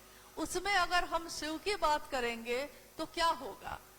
बार बार शिव से दया मांगना, बार बार शिव की बात करना, बार बार शिव को प्रणाम करना हमारे मन में एक दिन शिव को अस्थाई कर देता है। और जिसके लिए हमारे मन में भाव सबसे ज्यादा जग जाता है, एक दिन वो मेरे जीवन में सबसे भारी होता है, बाकी सारे रिश्ते हल्के हो जाते हैं। जब तक शादी नहीं हुई है, बेटा माँ बाप का बहुत प्यारा है। हर जगह नहीं होता ऐसा, लेकिन कहीं कहीं हो जाता है। अब शादी हुई है, पत्नी इतनी प्यारी मिल गई कि पत्नी के प्रेम में ऐसा डूबा कि पत्नी सबसे ज्यादा भारी हो गई और माँ बाप हल्के हो गए। अब माँ बाप बोल रहा है वो उसको नहीं समझ में आ रहा है, लेकिन पत्नी ने जो कहा है उसको पूरा याद है कि मुझको क्या लाना है, क्या बुलाया है, क्या मंगाया है उसने। उल्टा भी होता है, कोई श्रवण कुमार भी होता है, कोई माँ बाप के लिए भी अपने प्राण देता है। यानी जिस चीज के लिए भी मेरा मन सबसे ज्यादा अपना समझता है जिसको, उसके लिए मेरे मन में सबसे ज्यादा भाव पैदा होता है। और बाकी दुनिया के रिश्ते रहते हैं लेकिन हल्के हो जाते हैं। हमारे साथ क्या हुआ है कि हम लोगों ने एक सामान्य जीवन जीते हुए, कोई मजदूरी करता है, कोई व्यापार करता है, कोई दुकान खोल के बैठा है, कोई किसान है, लेकिन अपने जीवन के झंझावात में रह के भी अब दुकान पे आप बैठे हैं, लोग आ रहे हैं, आप सामान बेच रहे हैं, उस बीच में कहीं से फोन आता है, भैया आइएगा, शिव चर्चा रखी हुई है। आप सामान बेच रहे हैं लेकिन आपके मन में तो शिव की बात आ रही है ना। फोन आया है बस, लेकिन आपके मन में वो बात आती है कि नहीं कि 4 बजे हमको जाना है, 4 बजे हमको जाना है। सुबह 10 बजे फोन आया है, जाना 4 बजे है, लेकिन क्या 10 बजे जो फोन आया 4 बजे तक आपको लगातार वो याद रहा है कि नहीं रहा है? रहा है, तभी ना आप 4 बजे गए हैं, नहीं तो आप क्यों जाते। आज ही हम लोग आए, हमारा मन भी कहता रहा कि जाना चाहिए, आपका भी मन हुआ कि हाँ जाना चाहिए, बैठ के जरा बात कर लेते हैं महादेव की। मन में ये बात चलती रही। 2 महीना पहले आज का कार्यक्रम रखा गया है, लेकिन वो 2 महीने से आपके मन में आज की तारीख घूमती रही कि नहीं? क्यों घूमती रही? क्योंकि महादेव मेरे मन में अब भारी हो रहे हैं। गुरु शब्द का एक अर्थ और होता है भारी। गुरु शब्द का शास्त्रों में जो है व्याख्या, वो है जो अंधेरे से रोशनी की ओर ले जाते हैं। लेकिन गुरु शब्द का एक और अर्थ होता है भारी, जो हमारे मन पे भारी है। कौन भारी है? और महादेव से आज तक हम लोगों ने सोचा नहीं था कि महादेव से हम इतना नजदीक हो सकते हैं। महादेव दया करिए, हे शिव आप मेरे गुरु हैं, मैं आपका शिष्य हूँ। आज तक ऐसा रिश्ता तो कभी बना ही नहीं किसी का। महादेव आप भगवान हैं, सबके हैं। मेरी भी बात सुन लीजिएगा। आज तक हम ये कहते रहे हैं, लेकिन महादेव आप मेरे हैं, मैं आपका हूं, ये आज तक हमारे मन में नहीं हुआ था। ये बात इस कालखंड में पैदा हुई, किसी के विचारों से पैदा हुई थी, ये मेरे विचारों तक पहुंची है। लेकिन याद रखिए कि इस विचार में बहुत ताकत है, बहुत ताकत है, क्योंकि ये विचार किसके हैं, ताकत उसकी काम करती है। मंत्र किसका है, उस मंत्र में मंत्र देने वाले की ऊर्जा और मंत्र के देवता की ऊर्जा होती है, मेरी और आपकी नहीं। एक बूंद की कोई ताकत नहीं है। बूंद अगर सागर में मिल जाए तो समंदर की ताकत उस बूंद के साथ ताकत हो जाती है। हमारी आपकी कोई ताकत नहीं, हम एक सामान्य मनुष्य हैं, हमारी इच्छा में कोई बल नहीं। लेकिन जिस दिन हम अपने शिव को याद करके और ये याचना करते हैं अपने गुरु से, महादेव आपका काम नहीं हो रहा है, वहां मेरी कोई ताकत नहीं है, कोई अस्तित्व नहीं है दुनिया में। लेकिन अगर ये सोचकर हम जाते हैं और महादेव की बात करते हैं, अनजान आदमी है वो, कभी भेंट नहीं हुई है उससे, अनजान आदमी से महादेव को गुरु बना लीजिए का निवेदन करते हैं और वो गुरु बना लेता है। आपको कैसे लगता है कि ये बहुत सामान्य बात है, आपने कभी सोचा नहीं है इस पे, इसलिए आपको ये साधारण बात लग रही है। अरे मेरे कहने से या आपके कहने से कोई शिव को अपना बना लेता है और जीवन भर के लिए बना लेता है, ऐसा तो आज तक कभी हुआ ही नहीं, कभी नहीं हुआ ऐसा।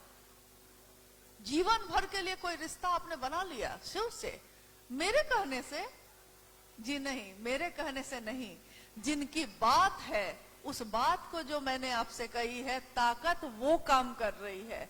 हम आप शिव चर्चा करते हैं, शिव से दया मांगते हैं, शिव को प्रणाम करते हैं, लेकिन हमको याद रखना चाहिए कि ये ऊर्जा, ये ताकत शिव की है, शिव के शिष्य हरिंद्रानंद जी की है, क्योंकि ये बात भी उन्हीं तक आई थी और उन्हीं से जगत में फैली भी है।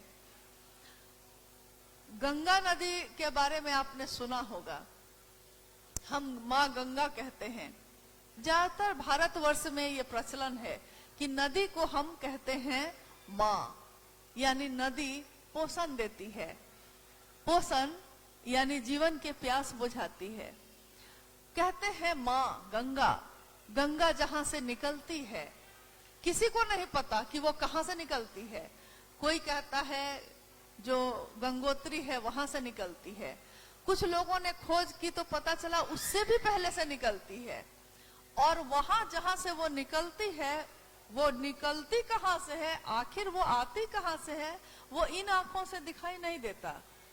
लेकिन गंगा जहां से निकलती है, कहा जाता है वो जगह पावन है, तभी उसको पावन कहा गया है। पावन शब्द का अर्थ होता है पवित्र नहीं, पावन का अर्थ होता है पवित्र अगर है तो अपवित्र हो सकता है, लेकिन पावन का दूसरा कोई अर्थ नहीं है, उसका विपरीत में कोई दूसरा शब्द नहीं है। पावन है ये, कहते हैं ना, ये शिव शिष्यता की पावन जलधारा है। पावन है यानी कितनी भी गंदगियां इसमें आएंगी, पावन पावन ही रहेगा। उसी तरह जिस तरह गंगा जहां निकलती है उस जगह पे वो पतली सी धारा है, पावन है, पवित्र से भी पवित्र है, पावन से भी पावन है। लेकिन जैसे जैसे वो धरती की तरफ चलती है, पैदा वहां हुई है हिमालय के एक स्थान पे, लेकिन उस हिमालय से निकली हुई गंगा जब धरती पे आती है, धरती की गंदगियां भी उसके साथ आती हैं, आपने देखा होगा। इसीलिए आज पूरे जगह पे सफाई की योजना चल रही है, गंगा की सफाई हो इसकी योजना चल रही है। इतनी गंदगियां आ गई, लेकिन क्या इतनी गंदगियों के बाद भी हम क्या कहते हैं, उसको माँ ही कहते हैं। हम क्या कहते हैं, पावन ही कहते हैं। हम अपने पूजा में किस जल का प्रयोग करते हैं, उसी गंगा जल का प्रयोग करते हैं। शिव की शिष्यता की धारा फूटी थी इस धरती पे साहब हरिंद्रानंद जी के हृदय से। शिव के शिष्य हरिंद्रानंद जी के हृदय से ये धारा फूटी थी। जगत के लोगों में उसका विस्तार हुआ, यानी बढ़ता गया। आज सेलम में कुछ लोग हैं, लेकिन आने वाले समय में आप ही के द्वारा लाखों लोग होंगे, उस समय तक शायद मैं न हूं, शायद आप न हो, लेकिन वो लाखों लोग तो आते ही रहेंगे, क्योंकि शिव की धारा है ये। शिव की पावन जलधारा जब चलती है तो रास्ते की गंदगियों को भी समेटते हुए चली जाती है। कोई कहता है कि शिव चर्चा ऐसा, कोई कहता है वैसा, लेकिन हमको याद रखना चाहिए कि ये शिव शिष्यता की पावन जलधारा है। लाख गंदगियां शामिल हो जाएं, लेकिन पावन पावन ही रहेगा, मूल धारा इसकी पावन ही रहेगी। हम अपने मन की गंदगी उसमें मिलाने की कोशिश करते हैं, लेकिन इस गंदगी को मिलाने से वो गंदा नहीं होगा। आइए हम लोग कुछ जिज्ञासाओं पे बात करते हैं, क्योंकि ये है संगोष्ठी, यानी एक छोटी सी गोष्ठी। संगोष्ठी का अर्थ होता है साथ बैठकर गोष्ठी करना। हालांकि बच्चों के साथ गोष्ठी करना बहुत कठिन है, ये अनुभव मेरा है। मेरे भी 2 बच्चे हैं, वो भी एक दिन छोटे थे, लेकिन बच्चों को लिए हुए भी मुझको याद नहीं है कि कितनी यात्रा मैंने की होगी महादेव के काम के लिए। उसी में बच्चे कब बड़े हो गए पता भी नहीं चला। यानी एक बच्चा अभी जो है वो बड़ा होता है, इसके लिए उसको कोई प्रयास नहीं करना पड़ता। बच्चा आया है धरती पे और कब बड़ा हो जाता है आपको पता भी नहीं चलता। ठीक वैसे ही शिव की शिष्यता का विचार आता है, लेकिन एक दिन हम इसके लिए कोशिश करते हैं, 3 सूत्र करते हैं, लेकिन एक दिन ये तीनों सूत्र अनायास होने लगता है, अपने आप होने लगता है, और कब अपने आप होने लगता है पता भी नहीं चलता। सोने जाते हैं, नमः शिवाय सांस पे चढ़ाकर सो जाते हैं, सुबह उठते हैं तो देखता है आदमी कि नमः शिवाय तो चल ही रहा है। उस समय भी सांस पे चल रहा है, क्योंकि शरीर आपका सोया था, मन नहीं, मन तो जगा ही था। तो उसी मन पे तीनों सूत्र करने की विधा है ये। मन जिसको अपना समझ ले, उसके लिए फिर अपना सर्वस्व देता है। सबसे जरूरी है कि मन समझ ले। तो आइए अब थोड़ी देर में हम लोग चले जाएंगे, आप लोग भी चले जाएंगे। तो हम लोग अगर कोई जिज्ञासा आई है तो उस पे बात कर लेते हैं। जिज्ञासा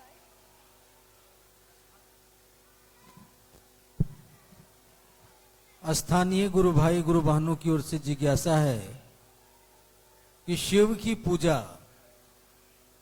और मां भगवती की पूजा से भिन्न है क्या शिव गुरु की चर्चा? कृपया समझाया जाए। जिज्ञासा पहले थोड़ा समझ लीजिए। भगवान शिव की पूजा, मां भगवती की पूजा, यानी शिव की शक्ति की पूजा, इन दोनों पूजा से भिन्न है, अलग है शिव की चर्चा। जिज्ञासा यही है ना? जिज्ञासा यही है, भिन्न है, यानी क्या इन दोनों चीजों में कोई अंतर है? देखिए, अंतर नहीं है। पहली बात तो हमको यही समझना होगा कि शिव के विभिन्न स्वरूप हैं, जो जिस रूप से जुड़ा उनसे उसको उसी रूप का लाभ मिला। कोई अगर कपालिक है तो वो कपालेश्वर शिव की पूजा किया, शिव तो वही है, उनके रूप अलग है। कोई काल के भी काल से जुड़ता है तो महाकाल की पूजा करता है। कोई जीवन और मृत्यु का संकट आ गया है तो महामृत्युंजय की पूजा करता है, यानी रुद्राभिषेक करवाता है, महामृत्युंजय की पूजा करवाता है। यानी शिव के अलग अलग रूपों से जब हम जुड़ते हैं, पूजा पद्धति से जब जुड़ते हैं, तो उनके अलग अलग रूपों का अलग अलग प्रभाव है। शिव के जगत गुरु रूप से जब हम जुड़ते हैं तो ये कहता है कि शिव ज्ञान देते हैं और शिष्य ज्ञान लेता है। शिष्य शब्द का अर्थ ही होता है जो गुरु के अनुशासन में रहने योग्य हो, जो गुरु का आदेश माने, गुरु के आदेश के अंदर रहे, वो होता है शिष्य। अब जिज्ञासा ये है कि भगवान शिव की पूजा, यानी पूजा, हमारे देश में पूजा पद्धति हजारों वर्षों की है, वैदिक काल से ही चली आ रही है। पूजा में हम सारे कर्म कांड करते हैं, लेकिन अभी मैंने थोड़ी देर पहले कहा कि सारे कर्म कांड करते हैं लेकिन मन का भाव ही अर्पित नहीं करते, तो फिर उस पूजा का कोई अर्थ नहीं। कितनी बार ऐसा होता है कि सुबह सुबह हम लोग नहाकर पूजा करने जाते हैं, सुबह सुबह नहाए हैं, पूजा कर रहे हैं, फिर व्यापार करेंगे, फिर घर का काम करेंगे, बैठे हैं पूजा पे। लेकिन अब इधर की कहावत तो मुझको नहीं मालूम है। हम लोग जहाँ रहते हैं वहां कहावत है कि बैठल बानी पूजा पे आ मन बा भूजा पर। मतलब भूजा मतलब सचमुच भूजा नहीं, मतलब पूजा करने बैठे हैं, पति उधर ऑफिस जाने के लिए चिल्ला रहे हैं, बेटा अलग स्कूल जाने के लिए चिल्ला रहा है, अगरबत्ती भी चला रहे हैं और बोल भी रहे हैं कि टिफिन वहां रखा है, यहाँ ये है। मतलब पूजा पे बैठे हैं, लेकिन मन जो है मेरा उस समय भी उस पूजा पे नहीं है। तो इस पूजा का कोई अर्थ, कोई परिणाम आपको नहीं है, मन ही नहीं है आपका। लेकिन शिव की चर्चा में आप क्या करते हैं? शिव की चर्चा में मन ही मन अपने गुरु शिव से दया मांगते हैं। मन ही मन की गति सबसे तेज है। अभी हम यहाँ बैठे हैं, अभी यहाँ बैठे बैठे हम चाहें तो दिल्ली पहुंच सकते हैं कि नहीं? मन से, मन में सोचा है दिल्ली और दिल्ली याद आ गई, मन दिल्ली पहुंच गया।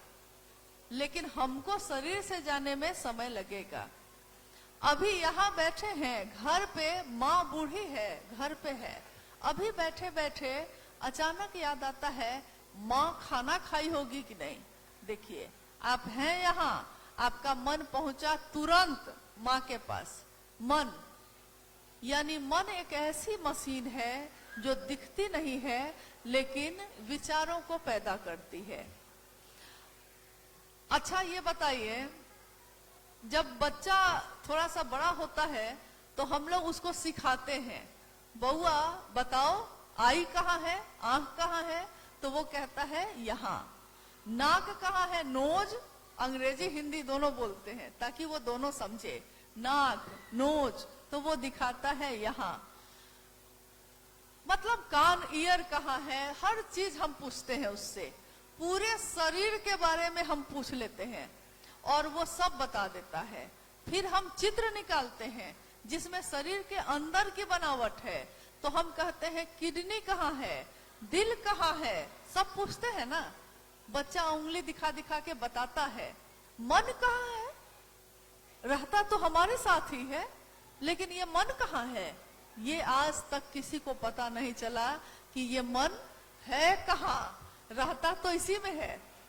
और ऐसा रहता है कि हमारे जीवन का हर काम उसी के अनुसार होता है।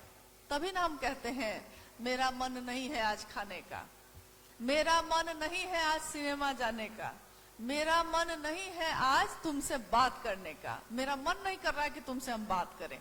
मन यानी हम मन भी नहीं है, तो ये मन है क्या? और ऐसा है वो मन कि वो जैसा नचाता है वैसा हम नाचते हैं, जैसा बोलता है वैसा हम करते हैं। सोच लीजिए उस मन का कितना नियंत्रण है हम लोगों के ऊपर। जो वो चाहता है वो हम करते हैं, और हम कहते ये हैं कि मेरा मन, कि हम करें कि नहीं करें। अहंकार इतना है कि हम कहते हैं कि मेरा मन नहीं करें, लेकिन हम ये नहीं सोचते हैं कि अरे आप तो वो भी नहीं कर रहे हैं, आपका मन जैसे नचा रहा है वैसे नाच रहे हैं हम।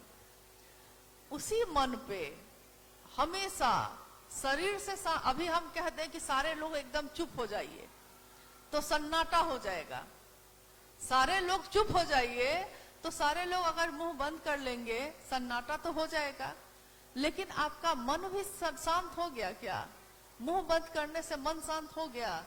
मन में तो इतने विचार पैदा हो रहे हैं कि आप पकड़ नहीं पाते हैं, तब तक दूसरा विचार पैदा होता है, उस पे सोचते हैं तब तक तीसरा, और अगर किसी विचार पे आप ठहर जाते हैं तो फिर आप उस पे काम करने लगते हैं। विचार अगर ठहर गया, घर बनाएंगे, ये एक विचार होता है, ठहर गया मन में, लंबे समय तक ठहरा रह गया, तो एक दिन वो ऐसा भाव बनाता है कि घर हम बना ही लेते हैं।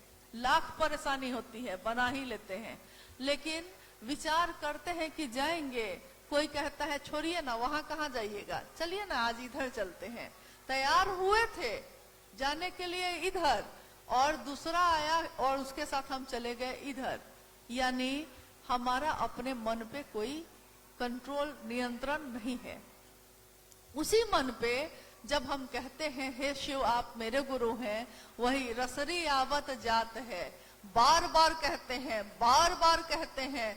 कोई विश्वास नहीं होता है तब भी कहते हैं, समर्पण नहीं है तब भी कहते हैं, एक निष्ठ नहीं हो पा रहे हैं तब भी कहते हैं हे शिव। कहते हैं, सिर्फ मन में नहीं जा रहा है, कह रहे हैं, सिर्फ बोल रहे हैं, सिर्फ आप मेरे गुरु हैं, मैं आपका शिष्य हूँ, मुझ शिष्य पर दया करिए।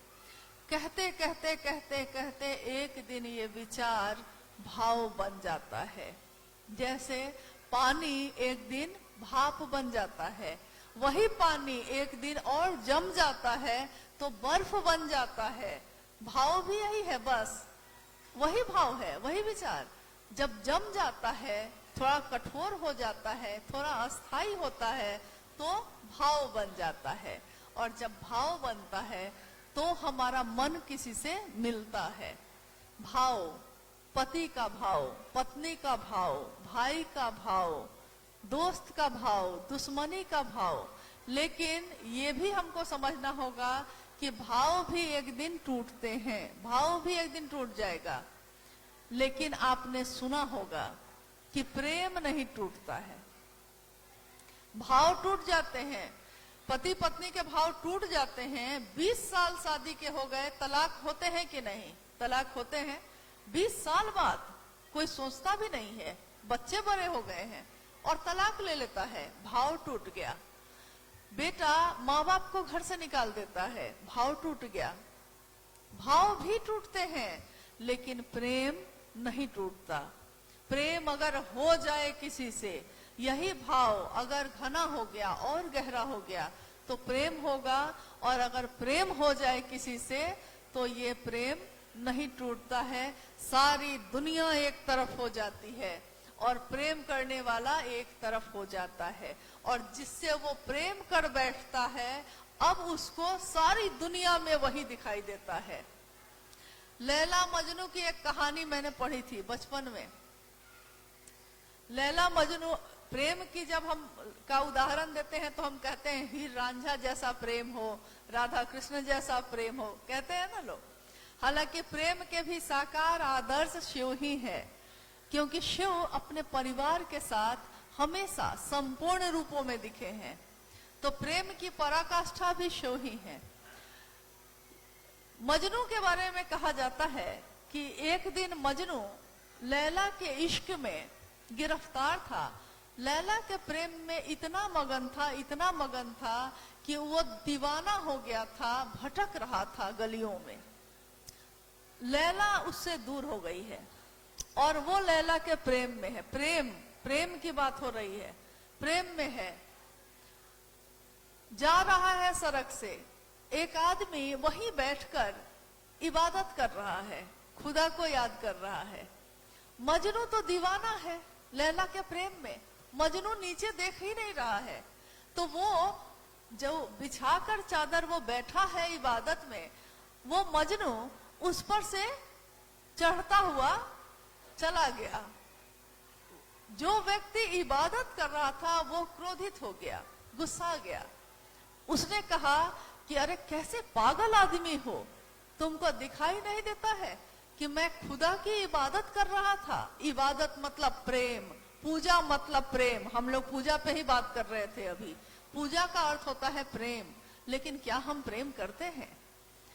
तो उस व्यक्ति ने कहा कि तुमको दिखाई नहीं देता है, मैं खुदा की इबादत कर रहा था और तुम मेरी चादर पर से रौंदते हुए चले गए। मजनू रुक गया, मजनू रुक जाता है और वो कहता है कि भाई, मैं तो एक लड़की है, एक इंसान है लैला, मैं उसके प्रेम में हूं, मैं बस लैला के प्रेम में हूं। तो मुझको लैला के सिवा और कुछ भी नहीं दिखती है। पत्तों को देखता हूं तो लैला दिखाई देती है, पहाड़ को देखता हूं तो लैला दिखाई देती है, रास्तों को देखता हूं तो लैला ही दिखाई देती है, मुझको तो लैला के सिवा कुछ भी नहीं दिखता। ए भाई, तुम तो खुदा की इबादत कर रहे थे, तुमको मैं कैसे दिखा? तुमको ये कैसे दिखा कि मैं रौंद कर चला गया? ये दिखा तुमको कैसे? हम सभी शिव को गुरु मानने वाले लोग, हम शिव की बात करते हैं। याद रखिएगा, मेरे मनसा वाचा करुणा से मेरे गुरु का नाम होगा, या फिर मेरे ही मनसा वाचा करुणा से गुरु का नाम हम बदनाम भी करेंगे। ये दोनों चीज शिव के शिष्यों के हाथ में है। आप हम चाहते क्या हैं? क्या हम अपने गुरु शिव का नाम रोशन करना चाहते हैं? क्या हम दुनिया को ये दिखाना चाहते हैं कि शिव को गुरु मानने वाले लोग कैसे होते हैं? वो रहते हैं साधारण, होते हैं साधारण, दिखते हैं साधारण, लेकिन वो होते नहीं है साधारण, वो होते हैं शिव जैसे। क्योंकि जो गुरु होगा वही न शिष्य को अपने जैसा बनाएगा। गुरु शिव है तो गुरु तो अपने जैसा बनाएंगे ना हमको, आपको। हम कैसे देखते हैं कि दूसरा गुरु भाई क्या कर रहा है, दूसरी गुरु बहन क्या कर रही है? हम ये कैसे देख पाते हैं? उससे बेहतर है कि हम ये देखें कि मैं क्या कर रही हूं, क्या मैंने गलत किया है, क्या मैंने अपने गुरु के लिए कुछ ऐसा काम कर दिया है? अगर मैंने किया है तो मुझको अपनी तरफ देखने की जरूरत है। और जिस दिन हम अपनी तरफ देख लेंगे, ये पूरी दुनिया में आप ही अकेले खड़े होके शिव की बात करेंगे, लोग आपकी बात को सुनेंगे, क्योंकि ताकत आपकी नहीं काम कर रही है, वहां ताकत शिव के शिष्य हरिंद्रानंद जी की काम कर रही है। और उनको ये ताकत देने वाले स्वयं शिव हैं और कोई दूसरा नहीं। अरे शिव के शिष्य धरती पे आए तो ये धरती कांप गई। शिव के शिष्य प्रशिष्यों की लंबी सूची है। वो लोग जब धरती पे आए तो लोगों ने, दुनिया के लोगों ने कहा कि दूसरे महेश्वर हैं, ये शिव के स्वरूप हैं। लेकिन न जाने क्यों उन लोगों ने लोगों को सीधे शिव से नहीं जोड़ा। ये क्यों किया पता नहीं। हमारा आपका सौभाग्य है कि हमारी आंखों ने उस शिव के शिष्य का दर्शन किया जो धरती पे आए और अपने लौकिक जीवन को जीने का उदाहरण पेश किया उन्होंने। उनके लिए शिव शिष्यता व्यापार नहीं है, उनके लिए शिव शिष्यता पेशा नहीं है, उनके लिए शिव की शिष्यता आश्रम बनाने का धंधा नहीं है। उनके लिए शिव उनके प्राण हैं, उनके प्राण बसते हैं शिव की शिष्यता में। और हमारे आपके हाथों में है वो।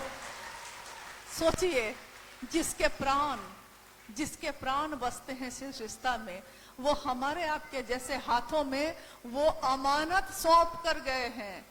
इस अमानत को आप कितना बढ़ाएंगे, कैसे संभालेंगे? सोना और चांदी तो हम संभाल लेंगे, पैसा और खेत तो संभाल लेंगे, लेकिन शिव की शिष्यता का दान जो उन्होंने दिया है, इसको भी संभालने के लिए अपना दिल लाइए। साहब ने कहा, साहब हरिंद्रानंद जी ने कहा कि अगर मुझसे मिलते हो तो दिल से मिलो, दिमाग से मत मिलो। साहब ने हमेशा कहा कि अगर मुझसे मिलने आते हो तो दिल से मिलना, दिमाग से मत मिलना, क्योंकि अगर मुझसे दिल से मिलते रह गए तो आदत बन जाएगी दिल से मिलने की। और अगर दिल से मिलने की आदत रह गई तो ये आदत महादेव से मिलने में बहुत काम आएगी। जहां दिल का मामला होता है वहां दिमाग काम नहीं करता, और जहां दिमाग का मामला होता है वहां दिल से हम लोग काम नहीं लेते। जगत को बेचकर जगत को खरीदते हैं, दुकान पे सामान बेचते हैं, पैसा मिलता है तो अपने घर के लिए राशन लेके आते हैं। जगत को बेच के जगत को खरीदते हैं, लेकिन शिव को बेचकर जगत नहीं खरीदना है शिव के शिष्यों को। यही ना पैसा कम होगा, यही ना घर छोटा सा होगा, इससे ज्यादा क्या होगा? 70-80 साल के जीवन के लिए हम सोचते हैं, 70-80 साल के जीवन के लिए हम सोचते हैं, और हम कहते हैं कि कितना इकट्ठा कर लें, कितना ले लें। लेकिन क्या हम लेकर जाने वाले हैं? ये सब यही छोड़ के जाएंगे। एक इंसान को जीने के लिए क्या चाहिए? रोटी चाहिए, कपड़ा चाहिए और सर पर एक छत चाहिए, इससे ज्यादा कुछ भी नहीं। कोई अगर महल बना के भी बैठता है तो रहता एक ही कमरे में है, सोता एक ही बिस्तर पे है, एक बार में एक ही कपड़ा पहनता है। इकट्ठे करते गए और लगता है जैसे कभी जाएंगे ही नहीं। लेकिन जब हमारे अपने हमारी आंखों के सामने चले जाते हैं, इस शरीर को छोड़ देते हैं, तो उनके ही सामान को सारे लोग ऐसे बांट लेते हैं आंखों के सामने कि लगता है जैसे कोई दर्द ही नहीं है। सब सामान बांट लेते हैं तुरंत, खेत बांट लेते हैं, पैसे बांट लेते हैं, किसके अकाउंट में क्या है सब निकाल के बांट लेते हैं। लेकिन नहीं बांट पाते हैं तो वो चीज जो उसके दिल में थी, वो ज्ञान नहीं बांटा जा सकता, ज्ञान का बंटवारा नहीं हो सकता, वहां झुकना पड़ता है। समर्पण है ये, प्रेम और समर्पण का रास्ता है शिव के शिष्यता। तो आइए हम सब शिव के शिष्य आने वाले समय में, और मेरा पूरा विश्वास है, मात्र विश्वास नहीं अटल विश्वास है ये, कि जिस तरह हम कहीं भी रहे शिव मेरे देखते हैं कि मैं क्या करूं आप क्या करेंगे, वैसे ही शिव रूप है वो आज शिव के शिष्य हरिंद्रानंद जी, वो हम सबको देखते हैं कि उनके गुरु भाई गुरु बहन शिव के शिष्यता के साथ क्या कर रहे हैं। आप कभी किसी दिन अकेले में भी होइएगा तो ये सोचिएगा कि क्या जो साहब ने हम पे विश्वास किया है, हम उस विश्वास पे खरे हो रहे हैं कि नहीं। अगर हो रहे हैं तो प्रसन्न हो जाइएगा, क्योंकि अगर महादेव का काम आपने किया है तो उसका रिजल्ट आपको इसी उम्र में, इसी जीवन में कब मिल जाएगा आपको पता भी नहीं है। हम चाहते क्या हैं? शिव को जो चाह लेता है वो दूसरी चीज नहीं चाहता। जो शिव को चाहा है वो शिव के सिवा क्या चाहेगा। जब सबसे सुंदर चीज मेरे पास हो तो हम दूसरी चीज क्यों देखें। जब सबसे सुंदर जीवन हो तो हम दूसरे जीवन की तरफ क्यों देखें। तो निवेदन है ये आप सभी से और अपने आप से भी, क्योंकि शिव की चर्चा स्वयं और समूह दोनों को शिव भाव से आप्लावित करे, इसके लिए करनी चाहिए। सिर्फ इसके लिए नहीं कि हाँ इससे कोई आपको सम्मान दे देगा, क्योंकि जगत सम्मान जब देता है ना तो अपमान भी देता है। तो न सम्मान लीजिए, नहीं लीजिएगा सम्मान तो अपमान क्या देगा। शिव के शिष्य का मान क्या, शिव के शिष्य का अपमान क्या। हाँ उसके गुरु का सम्मान होना चाहिए, इसी में उसका सम्मान है। तो हम सभी शिव के शिष्य अपने गुरु शिव के लिए कार्य करें, जितना ही कर सके, 1 घंटा भी कर सके तो उतना ही करिएगा, लेकिन करने की कोशिश करिएगा। बस इतना ही निवेदन है, प्रार्थना है। हम भी लौट जाएंगे आज, आप भी अपने घर को लौटिएगा, लेकिन ये समा हम भूल न जाएं, ये बातें हम भूल न जाएं, क्योंकि ये सारी बात मेरी नहीं है, उनकी है, जिनका संदेश लेकर आज हम भी आए हैं। और आप भी किसी के पास जाइएगा, क्योंकि आप अब किसी के पास जाइएगा, आप शिव की बात लेकर जाइएगा, आप साहब हरिंद्रानंद जी की बात लेकर जाइएगा और वो व्यक्ति शिव की तरफ चलेगा। हमारे कुछ बोलने से या हमारे कोई बर्ताव से कोई अगर शिव की तरफ चलने से रुक जाता है तो ये बहुत बड़ा आध्यात्मिक अपराध होता है। इसलिए हम लोगों को हमेशा इस बात पे बहुत गौर करना चाहिए कि हम किसी से क्या बोलते हैं। शब्द है ये, मन वचन और कर्म क्या है शिव के शिष्य का।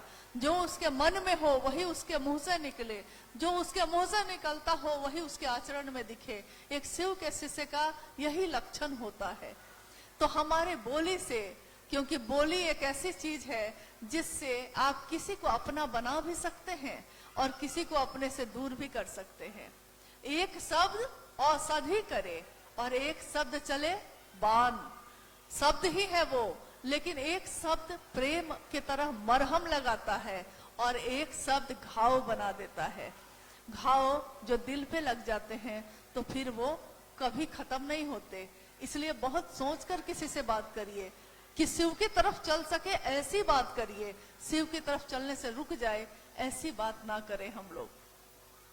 महादेव का काम बढ़े, हम सबका जीवन शिवमय हो, सुखमय हो।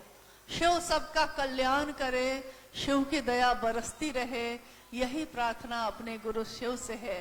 यही प्रार्थना अपने साहब और दीदी माँ नीलम आनंद जी से है और यही प्रार्थना आप सबों से है।